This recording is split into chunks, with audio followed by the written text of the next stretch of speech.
नमस्कार विद्यार्थीगण। अक्सर यह पाया जाता है कि माता पिता एवं अध्यापकों के बार बार समझाने पर भी बच्चों का मन पढ़ने में नहीं लगता। इसका मूल कारण है बच्चों का विषय या टॉपिक के बेसिक्स को न समझ पाना।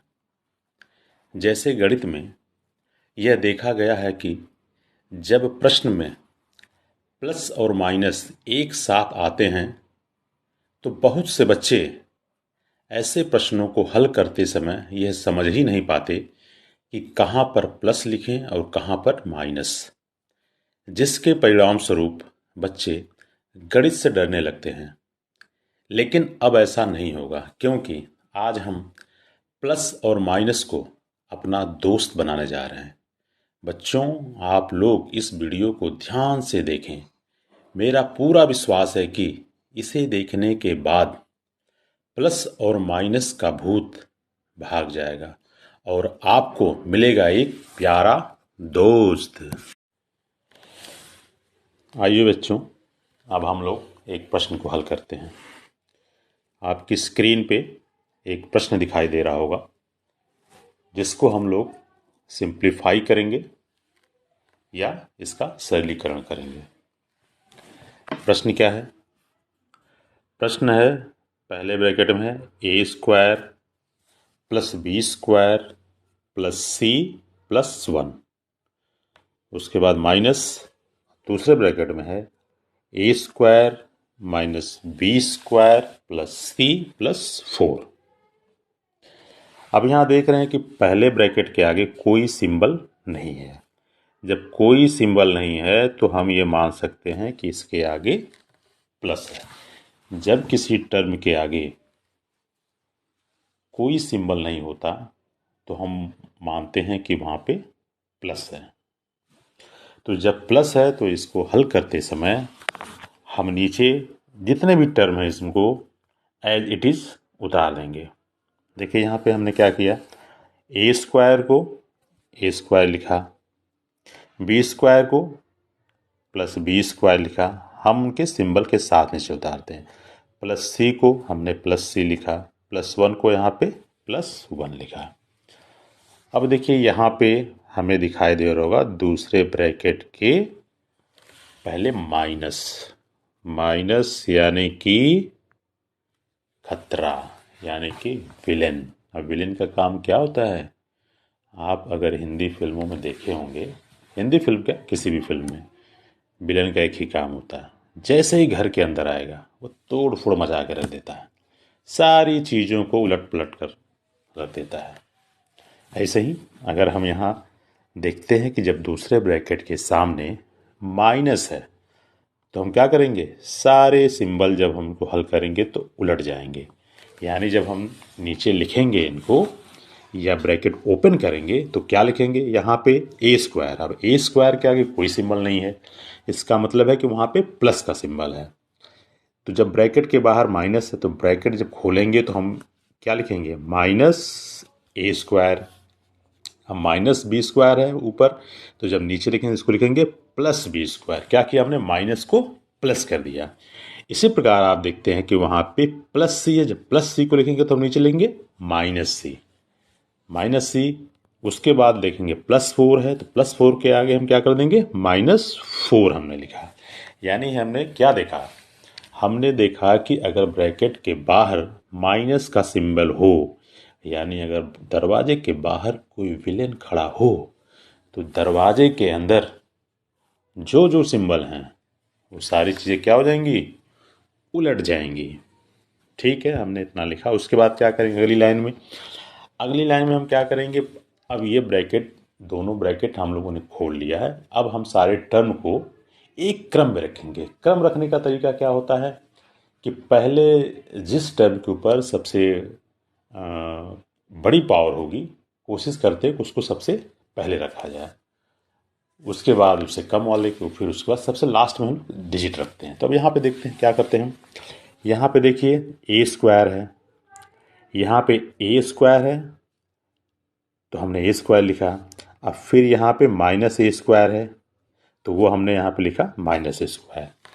हम जो भी लिखते हैं मैथ में ध्यान रखते हैं कि कभी भी हम जो है सिंबल को छोड़ते नहीं, और जो सिंबल है उसको हम यहाँ पहले लिख लेंगे सिंबल के साथ जो भी टर्म है हमने लिखा। अब जैसे यहाँ देखेंगे यहाँ बी स्क्वायर है तो हमने यहाँ पे प्लस बी स्क्वायर लिखा, यहाँ भी प्लस बी स्क्वायर है तो हमने इसको प्लस बी स्क्वायर लिखा, फिर यहाँ पे प्लस सी है तो प्लस सी लिखा, लेकिन यहाँ पे माइनस सी है तो हमने यहाँ पे माइनस सी लिखा। अब यहाँ पे प्लस वन है तो हमने प्लस वन लिखा, फिर माइनस फोर लिखा। ठीक है, ये हमने लिखा। अब यहाँ पे हम देखेंगे कि यहाँ प्लस ए स्क्वायर है, हमने जैसे पहले ऊपर बताया कि अगर किसी टर्म के आगे कोई सिंबल नहीं है तो वहाँ माना जाता है कि वो प्लस है, तो यहाँ पे हम मानेंगे कि ये प्लस ए स्क्वायर है। तो ये प्लस ए स्क्वायर और ये माइनस ए स्क्वायर, ये प्लस ए स्क्वायर और माइनस ए स्क्वायर मिलके क्या हो जाएंगे, जीरो। अब जीरो हो गए तो उसको नीचे लिखने की आवश्यकता नहीं है।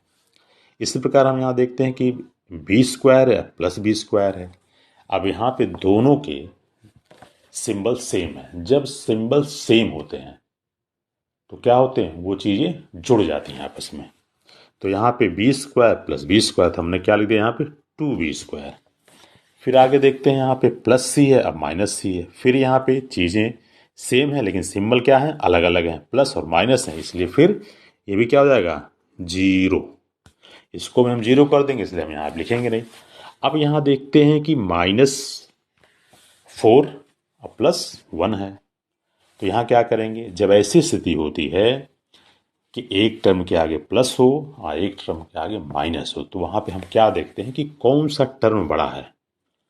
तो जो टर्म बड़ा हो उसका हम सिंबल लगाते थे। यहाँ पे हम देखते हैं कि माइनस फोर अब प्लस वन है यहाँ पे, तो फोर जो है वन से बड़ा है, इसलिए हम फोर का सिंबल लगाएंगे। फोर का सिंबल क्या है, माइनस, तो इसलिए हमने लिखा यहाँ पे माइनस।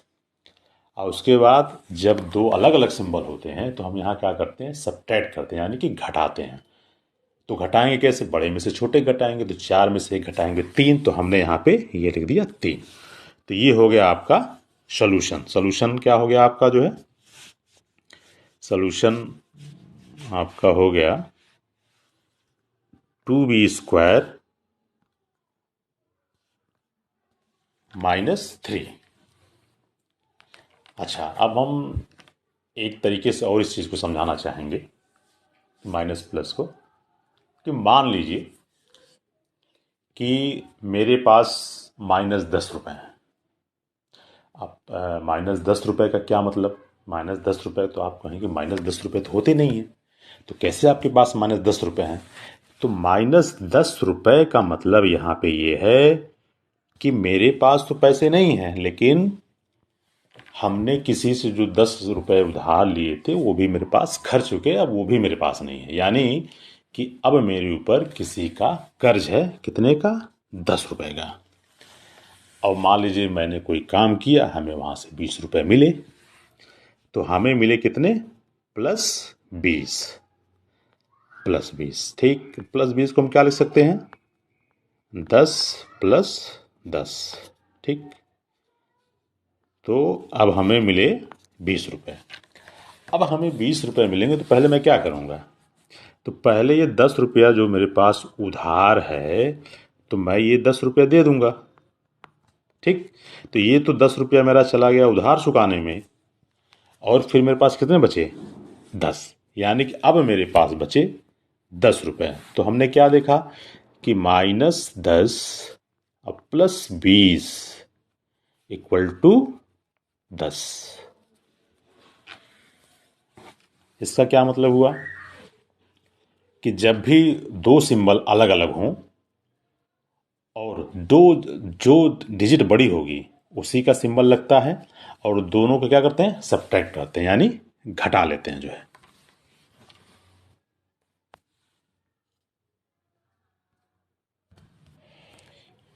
आइए बच्चों एक एग्जांपल और लेते हैं। मान लीजिए मैंने राम से 10 रुपये उधार लिए, तो यानी कि मेरे पास हुए माइनस 10 रुपये, और ये 10 रुपये मेरे खर्च हो गए, यानी कि मेरे पास माइनस 10 हैं। अब मुझे फिर पैसों की आवश्यकता पड़ी, तो हमने जो है श्याम से 20 रुपये और उधार लिए। ठीक, तो यानी हमने उधार लिए, मेरे पास तो पैसे हैं नहीं, तो ये हमने क्या किया, -20 किया। ठीक, तो अब क्या हो गया, मेरे पास कितने पैसे हो गए, -10 और -20। अब सिंबल यहाँ सेम है तो सिंबल तो वही रहेगा, माइनस रहेगा। लेकिन जब सिंबल सेम होते हैं या जब सिंबल दोनों के आगे समान होता है तो वहाँ वहाँ डिजिट क्या होते हैं, जुड़ जाते हैं। तो जुड़ के क्या हो जाएंगे, 20 अब +10 यानी कि 30। अब मेरे पास कितने रुपए होंगे, -30 रुपए। अच्छा, एक एग्जाम्पल और लेते हैं। मान लीजिए कि मेरे पास 10 रुपए थे, 10 रुपए प्लस में थे, यानी कि मेरे पास 10 रुपए थे। अब हमने कहीं से और मिल गए, मान लीजिए 50 रुपए और मिल गए, मतलब ये उधार में नहीं मिले, ये मैंने अर्न किया इसको। तो अब मेरे पास कितने पैसे हो जाएंगे, यहाँ पे देखिए आप, सिंबल सेम है तो सेम सिंबल होता है तो सिंबल हम वही लगा देंगे। जब सेम सिंबल होता है तो डिजिट क्या होती है, जुड़ जाती हैं। तो ये क्या हो जाएंगे, 50 + 10 यानी कि 60। अब मेरे पास हो गए 60 रुपए। बच्चों, मुझे आशा है कि आप लोगों को अब माइनस और प्लस के प्रश्न करने में कोई दिक्कत नहीं आएगी। अगर आती है तो आप मुझे कमेंट में बताएं, तो मैं इस पे एक और वीडियो बनाऊंगा। वीडियो देखने के लिए आप लोगों का बहुत बहुत धन्यवाद।